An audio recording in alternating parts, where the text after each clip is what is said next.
word is that Jay-Z was basically talking that talk. I mean, listen, let's call it for what it is. According to Nasir Jones, that's right. Nas said that Jay-Z basically threw shade at Biggie Smalls, Tupac, and DMX. Come on now, you already know. We gonna talk about it. Jay-Z, if this is true, you wildin'. You wildin', son.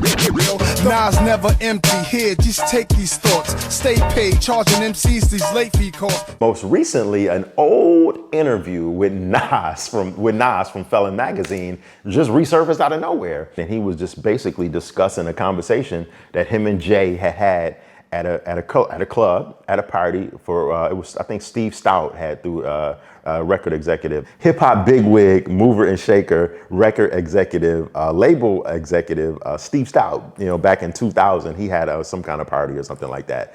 And Nas was basically in the Felon interview. You know, Felon was a magazine that was very popular and popping in the early 2000s, like around 2000, 2001. But it was one of the earlier publications that centered around, you know, hip hop and the whole street life and culture. In the interview, Nas was basically saying how him and Jay-Z had this conversation at the party.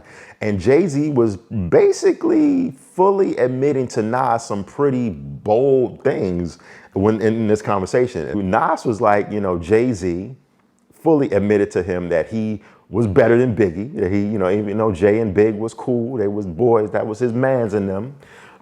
Jay said, you know, according to Nas, allegedly, according to Nas in this interview from Felon, that, you know, Jay said he was better than Big, and he was making some bold claims here. I'm not even gonna go into that discussion because that's a whole nother discussion right there.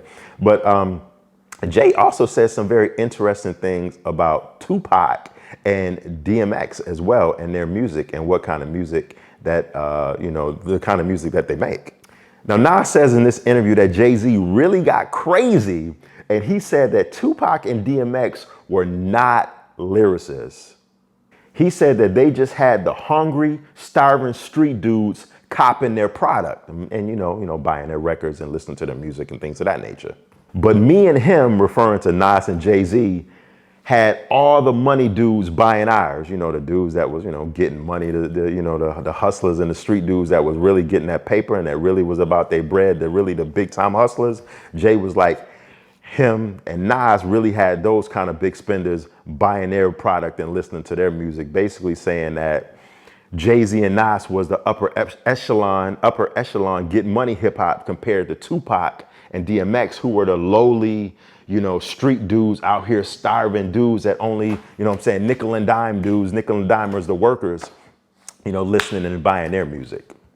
Nas also claimed that he vehemently said to Jay-Z that, yo, I disagree with you about your Tupac statement. Tupac is the greatest of all time. And then it goes on to say that Nas said that he told Jay that DMX was the one that brought the street sound back into the music game and into the music industry.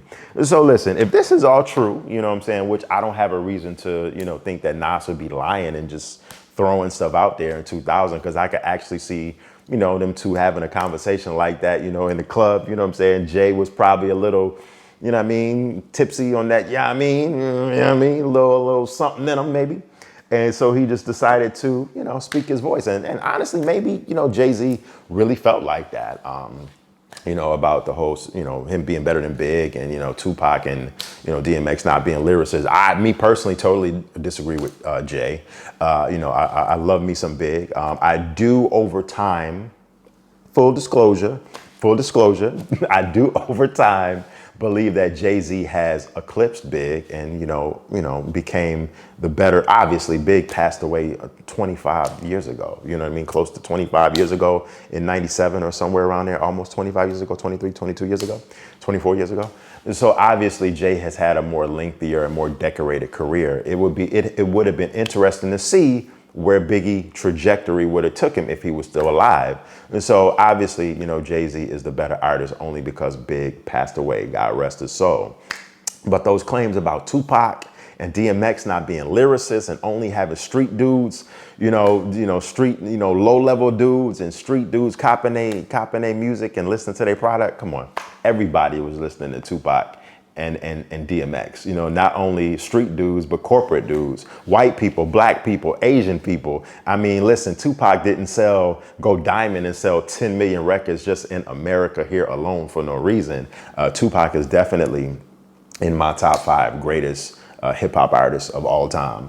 So, you know, to say that about Pac, you know, come on, let's be real. And DMX, you know, we all know what DMX brought to the game and what he did for the game. Not only for what DMX did for music, but what DMX did for just people and people, uplifting people in general. So I don't know about those claims, but I mean, listen, if Jay-Z really said that, hey, you know, that was, you know, a conversation they had 21 years ago, back in 2000, late 1999. So I don't know. It's all for consumption and just all for chatter and it's all for talk. But hey, it is what it is. Yo, I will check y'all later. One love. Y'all have a good one. Have a blessed one. Peace.